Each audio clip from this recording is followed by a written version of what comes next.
We are also very focused on leaving the world a better place, leaving things better than you found it. You know, when you go into somewhere and you just are like, wow, someone left this not so great, and you can make it better. Phenix Technology never takes shortcuts in quality. In fact, we take great expense at the cost of quality because we will not provide a product to a customer that is not up to our quality standards. We are constantly looking for new ways to do things that are better and easier and more efficient.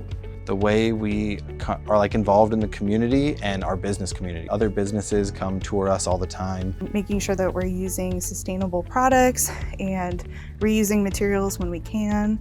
And we were able to get rid of almost all paper products that we were utilizing and reduce our landfill contributions by 95%. We also utilize natural lighting whenever possible, and we really truly focus on doing those things that'll protect our environment, not only for this generation, but for our children's generation. And then also just developing people.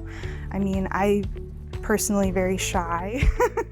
I wouldn't normally do something like this. They definitely coach you and help you through it, and everybody's very supportive.